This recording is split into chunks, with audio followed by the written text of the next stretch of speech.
Saudara-saudara pendengar yang kami kasihi dimanapun Anda berada, Anda kembali bersama kami pada acara Telaga Tegur Sapa Gembala Keluarga.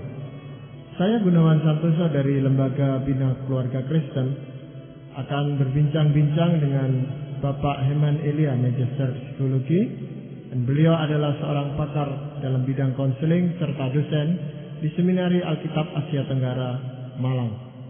Perbincangan kami kali ini tentang membantu anak bergaul.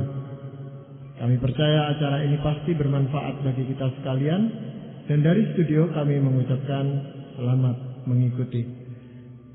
Pak Iman, kita sebagai orang tua tentu akan merasa senang itu kalau anak-anak punya pergaulan yang luas gitu Pak Iman ya. Itu tentu harapan semua orang tua. Tetapi masalahnya bagaimana kita bisa memberikan bantuan itu kepada anak-anak itu.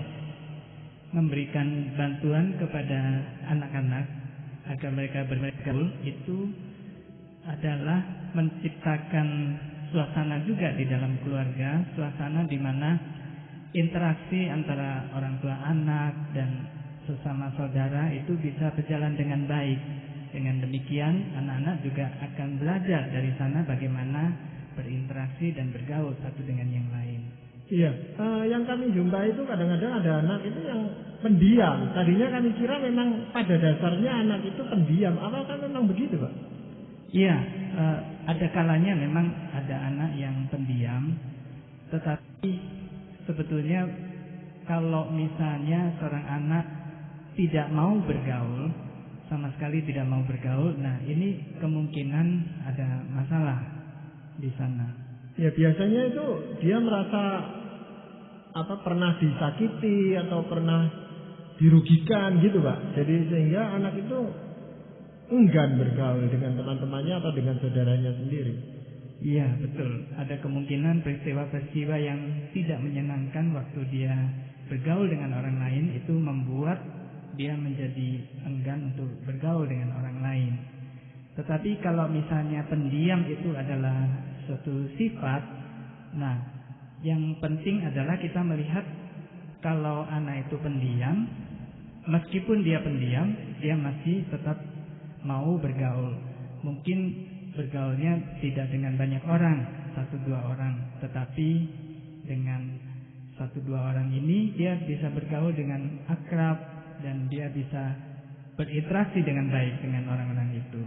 Sebenarnya sejak usia berapa anak itu mulai bersosialisasi seperti itu yang bisa kita amati? Yang kita bisa amati sebetulnya sejak bayi pun anak-anak sudah bisa diamati interaksinya dengan orang lain.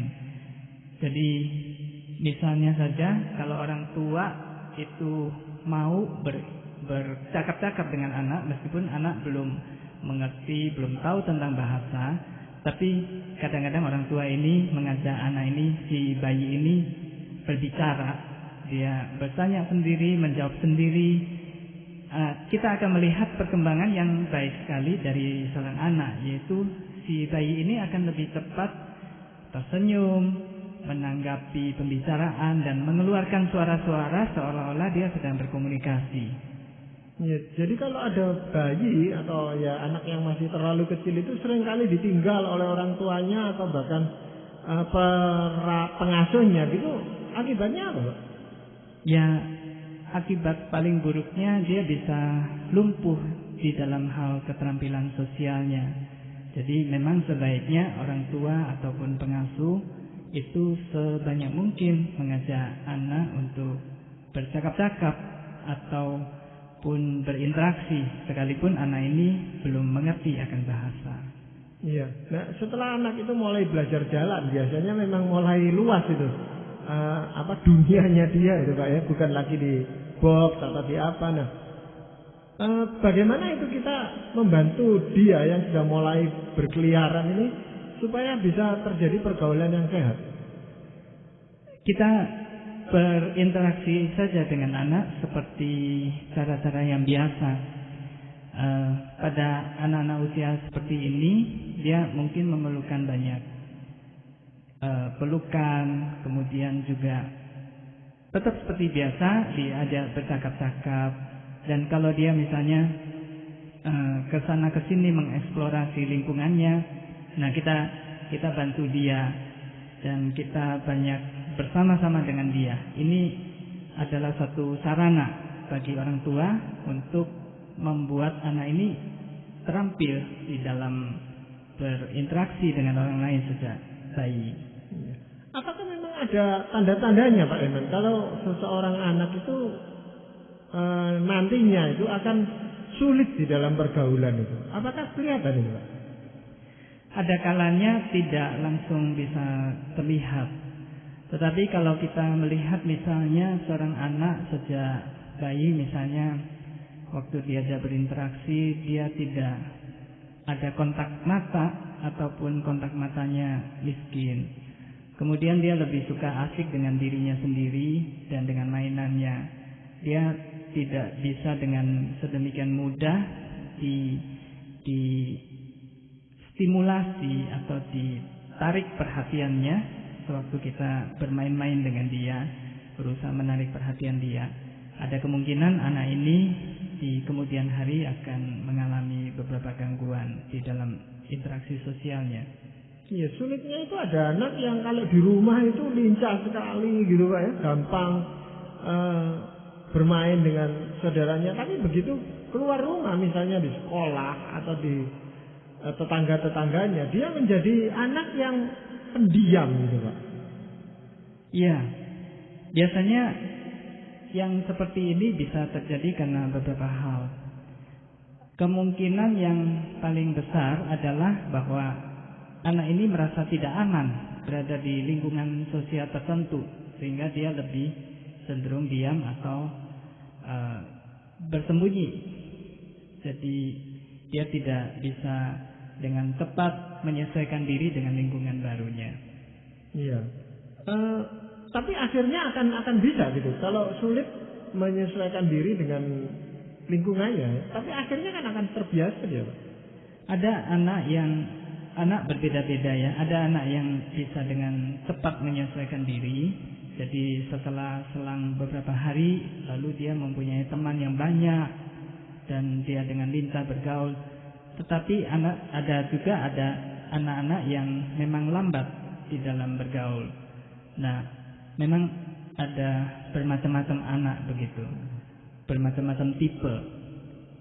Nah, yang kita harus jaga adalah jangan sampai misalnya anak sama sekali misalnya menolak berbicara ataupun bergaul dengan anak lain di luar keluarganya. Nah, ini berarti ada kemungkinan sesuatu yang serius telah terjadi. Iya. Bagaimana halnya kalau ini, Pak? Jadi dia itu hanya bisa bergaul dengan anak-anak tertentu saja gitu. Padahal kita kan mengharapkan itu supaya pergaulannya luas, dia bisa bergaul dengan sebanyak mungkin anak, selama itu tidak negatif pengaruhnya, Pak ya. Nah, tapi anak ini cenderungnya itu cuma memilih satu anak aja yang dengan itu dia bisa akrab, tapi dengan yang lainnya kurang bisa akrab itu. Ya, saya cenderung di satu sisi melihat ini bukan sesuatu yang terlalu serius, karena ada kemungkinan anak ini memang mempunyai kebiasaan-kebiasaan tertentu yang dia tidak bisa cocok dengan kebiasaan-kebiasaan lainnya. Nah, untuk membantu anak-anak yang demikian, ada baiknya anak-anak ini dibiasakan dari kecil untuk mengalami berbagai lingkungan yang bervariasi. Jadi misalnya dia mengenal apa itu perkumpulan olahraga, misalnya renang dan sebagainya. Dia mengenal juga dunia sekolah. Dia mengenal sekolah minggu. Dia mengenal berkunjung ke rumah tetangga ataupun rumah saudara-saudaranya, dan dia belajar bergaul dengan anak-anak yang lain dengan berbagai latar belakang yang berbeda. Kalau anak sudah misalnya mengenal banyak lingkungan yang berbeda-beda seperti ini, anak akan lebih berani untuk mencoba bergaul dengan orang-orang yang berbeda dari dirinya. Iya, cuman masalahnya biasanya orang tua malah ini, Pak, agak malas gitu mengajak anaknya untuk ke tempat-tempat yang seperti itu gitu Pak. Dianggap kan itu sangat merepotkan. Anak kadang-kadang kan suka melakukan hal-hal yang malah merepotkan orang tuanya gitu, Pak.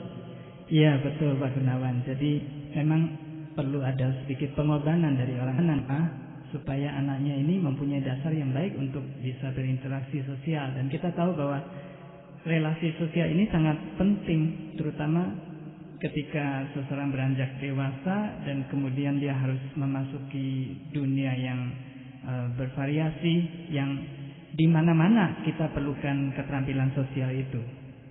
Nah, pergaulan ini makin lama kan makin meningkat gitu Pak ya. Nah, sampai seberapa jauh seorang anak itu mengembangkan pergaulannya? Jadi maksud Pak Gunawan sampai ini biasanya itu kan hanya terhadap teman sejenisnya. Biasanya anak-anak kecil yang saya amati gitu Pak ya, yang laki ngumpul dengan yang laki aja gitu lah. Nah kemudian kan nanti itu bertumbuh terus gitu Pak ya. Temannya bukan cuma laki, tetapi ada yang wanita segala macam, itu gimana Pak? Iya, ini adalah menurut perkembangan seorang anak, perkembangan jiwa seorang anak. Jadi pada mulanya dia hanya asik dengan dirinya sendiri gitu.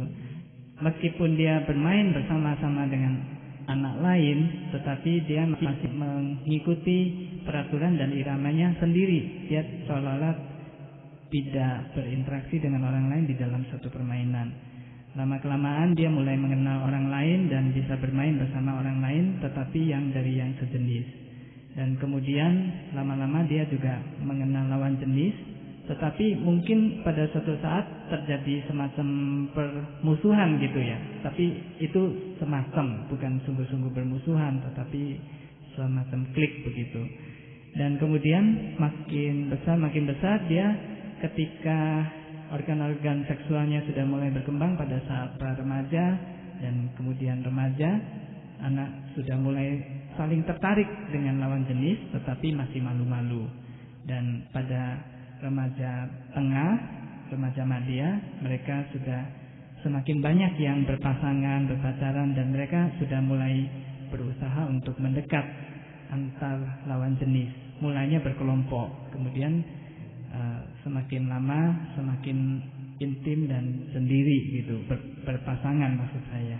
Jadi itu memang ada tahapan-tahapannya Pak ya, untuk sampai terus berkembang seperti itu ya. Ya betul, tahapan ini harus dilalui.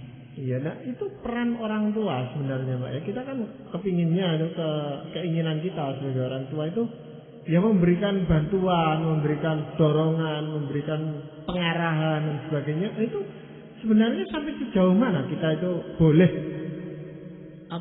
seperti memberikan bimbingan itu Pak. Kadang-kadang anak itu merasa tidak enak sendiri kalau orang tuanya itu terus mencampuri pergaulannya dia gitu. Dia merasa kurang tenang gitu Pak. Dalam hal ini saya kira sebagai orang tua yang terpenting kita menciptakan atau membuat dasar interaksi bagi anak. Daripada menyuruh-nyuruh anak untuk banyak bergaul dan sebagainya, anak sebaiknya menciptakan interaksi yang baik dan menyenangkan serta akrab di rumah. Dan saya kira ini adalah keterampilan persahabatan yang paling mendasar. Dan sekaligus dengan demikian, kalau di dalam keluarga ada hubungannya akrab, ini merupakan sarana atau wahana bagi anak sehingga dia bisa kelihatan kelebihan kekurangannya di dalam relasi. Ini yang perlu dilakukan oleh orang tua.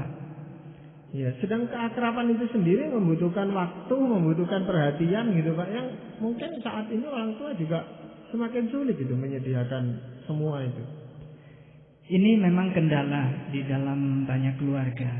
Tetapi kalau kita misalnya mengurangi kebutuhan anak untuk berelasi ini, mengurangi sarana-sarana yang bisa kita sediakan, ya dampaknya adalah anak menjadi kurang pengalaman di dalam berelasi. Dan kita tahu bahwa di dalam relasi sosial bukan hanya pengalaman-pengalaman yang menyenangkan, yang manis, yang baik itu yang harus diperoleh seorang anak, tetapi juga pengalaman-pengalaman yang tidak menyenangkan. Baru kalau misalnya anak mempunyai pengalaman-pengalaman semacam ini, orang tua bisa mengarahkan anaknya, bisa menghibur, bisa anak pada waktu kesepian, orang tua mendampingi, memberitahu kekurangannya di dalam berelasi, memberitahu juga kelebihannya, dan dia bisa mengembangkan terus keterampilan-keterampilan ini. Tanpa waktu, tanpa pengorbanan, tanpa pengalaman, ya anak akan menjadi miskin di dalam keterampilan sosialnya. Iya, katakanlah ya, orang tua itu sudah membantu sampai sejauh itu, artinya menciptakan suasana yang kondusif, memberikan kesempatan bergaul dengan kita dan seterusnya. Nah, langkah berikutnya apa yang bisa dilakukan oleh orang tua? Kalau bisa, orang tua perlu menyediakan sarana persahabatan di luar rumah. Sebagai contoh, seperti tadi telah saya katakan bahwa ada kalanya perkunjungan ke rumah saudara ataupun keluarga sahabat orang tua itu adalah suatu sarana yang baik di dalam bergaul. Anak akan melihat bagaimana orang dewasa bergaul satu dengan yang lain secara akrab. Kemudian juga anak bisa bergaul dengan sesama sebaya mereka. Kemudian juga tempat-tempat yang bisa kita kunjungi atau kita bisa sediakan bagi anak, misalnya sekolah minggu, kemudian sekolah. Nah, ini lingkungan sekolah juga kita perlu berhati-hati di dalam memilih, menyeleksi, sehingga anak mempunyai sarana bergaul yang baik di sekolah itu. Dan banyak tempat-tempat lain. Sebagai contoh juga perkumpulan-perkumpulan tertentu, misalnya olahraga tertentu. Nah, di sana anak-anak bisa belajar bergaul, berlatih bersama, kemudian mendengar instruksi-instruksi guru, dan di sana mereka belajar berinteraksi. Ya, sebenarnya kalau kita amati, Pak ya, anak itu begitu ketemu dengan teman sebayanya yang tadinya tidak kenal, itu kok bisa cepat akrab gitu, Pak, dibandingkan kita yang orang dewasa gitu, ya. Mungkin kalau sama-sama ada orang tua yang membawa anaknya gitu, anaknya sudah akrab bermain, kita orang tua masih basa-basi aja. Itu kenapa, Pak?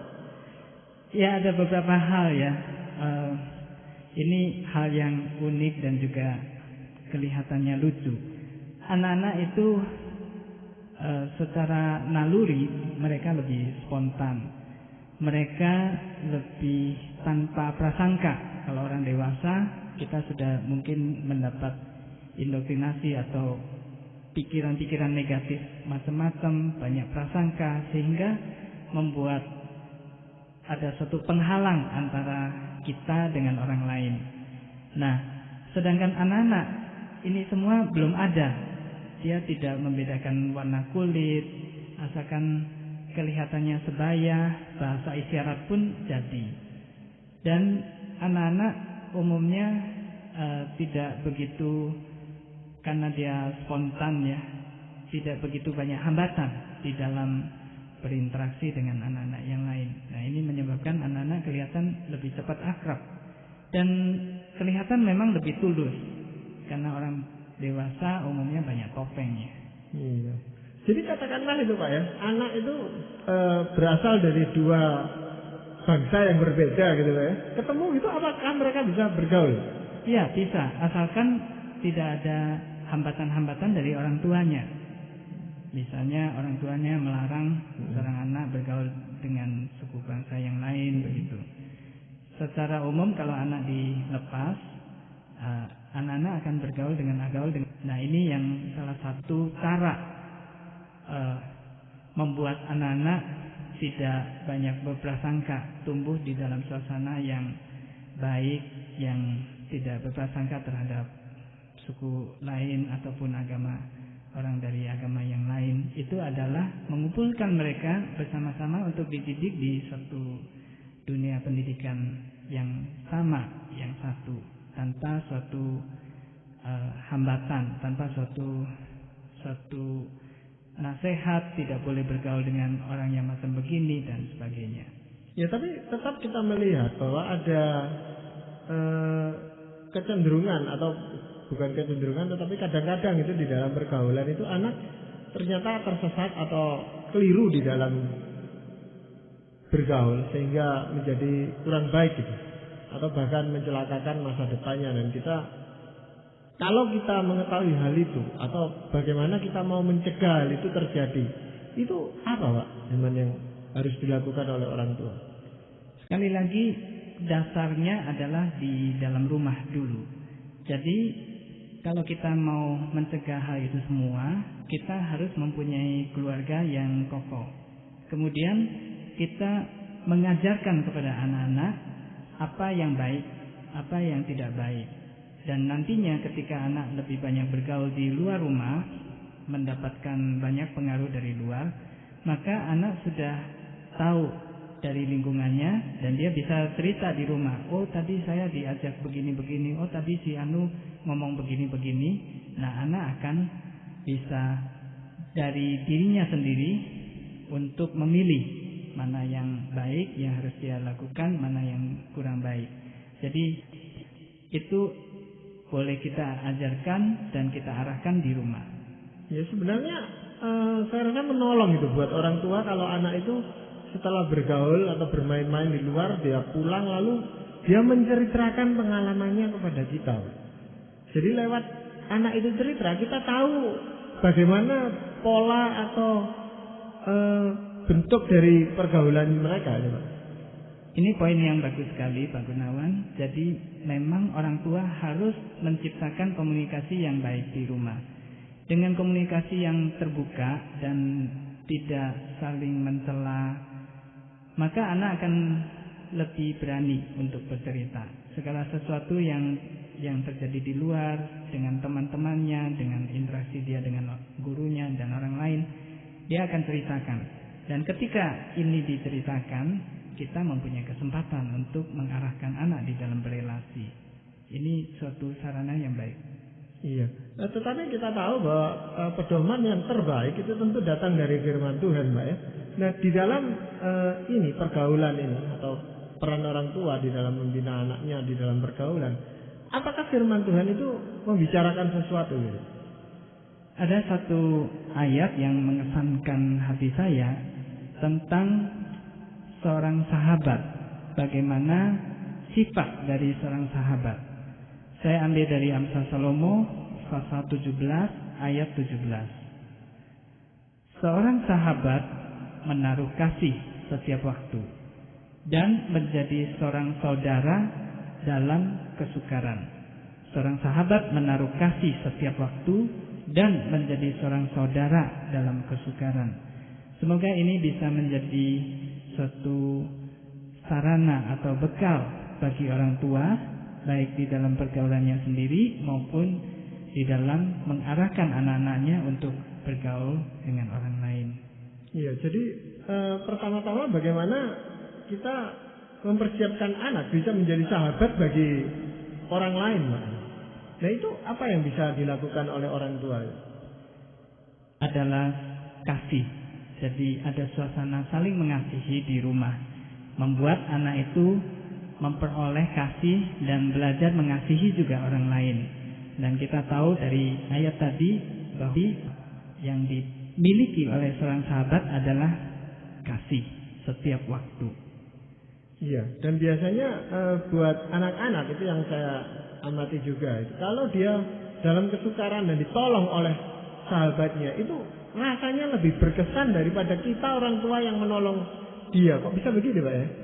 Iya, itulah seorang sahabat kadang-kadang bisa menjadi seorang saudara di dalam kesukaran seperti ayat firman Tuhan katakan. Ya, jadi kita bisa tekankan atau beritahukan kepada anak-anak kita bahwa setiap orang itu suatu saat membutuhkan orang lain itu, Pak. Iya. Jadi bagaimana dia menjadi sahabat orang lain, tapi dia juga bisa menerima orang lain bersahabat dengan dia. Iya.